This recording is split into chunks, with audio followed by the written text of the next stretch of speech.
Sean, what do you think? Well, I would have asked him. Okay, so here's my question. My question is actually not about Dharmesh. It's actually about Sam. So I've always wondered this. So you acquired the Hustle, and I hope you could be as transparent as you want here. I think Sam will not care. So I would say DNA wise, the Hustle is kind of a unique company. Sam's a pretty unique dude that you kind of brought into your company. Different DNA probably than the vast majority of employees there.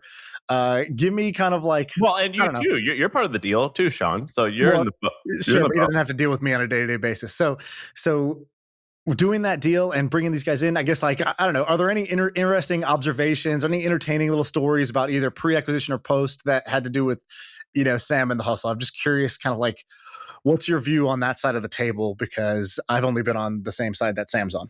Yeah, and HubSpot has not done a lot of acquisitions in the past. We've done a handful of them. Pretty much most of them have gone well. The one thing that made this different, I think, as you observed, is the DNA of the Hustle is different than HubSpot. And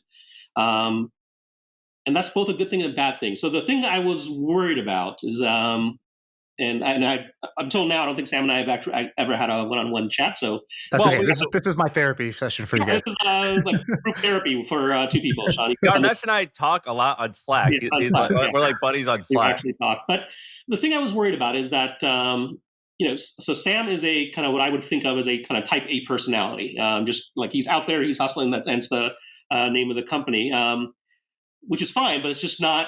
Most of the makeup of HubSpot is not that. We're I don't know what it's going to overly stereotype us, but we're not type A. We're like a kinder, gentler, humble, just quieter kind of company. Yep. So that's the one thing.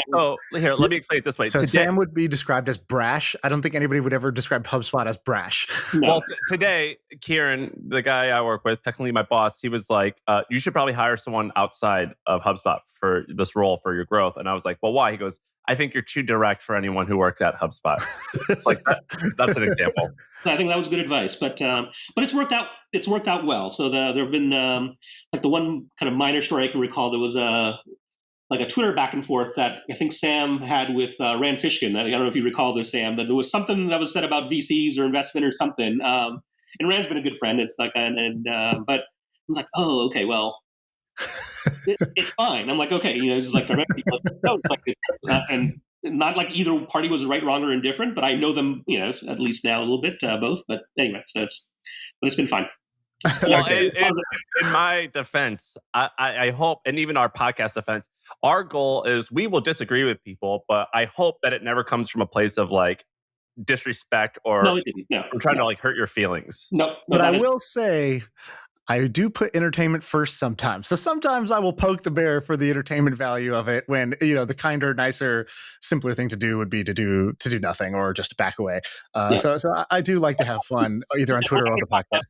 HubSpot too much, but the one thing I will say, this was, as far as the deal itself, it was one of the better things HubSpot has done. In terms of like the strategy behind it, I think is strong in terms of like it gets HubSpot into a thing, which is where I think the future of kind of SaaS companies is going to be heading, which is more and more of them are going to control their own kind of distribution versus kind of renting audiences from other people. And Andreessen Horowitz and there's other deals that have been done around the same timeline, but I'm a believer in companies kind of controlling their destiny in terms of distribution versus constantly just buying audiences and renting them from someone else. See, this is where you should just drop a one line, be like, and we got it at a fantastic price just to drive Sam crazy for the next 7 years. Just leave him constantly questioning himself. Look, I think could we have sold for more? Definitely, maybe. Like that always is a maybe, right? I think that when we sold HubSpot, I felt was undervalued. I think the day the deal closed, it was, or maybe like, what was the stock in January? Was it like, it was worth like $350 or was it even less? $250? I don't remember. Yeah. Today it's $600. So like my guess was that I think HubSpot is undervalued.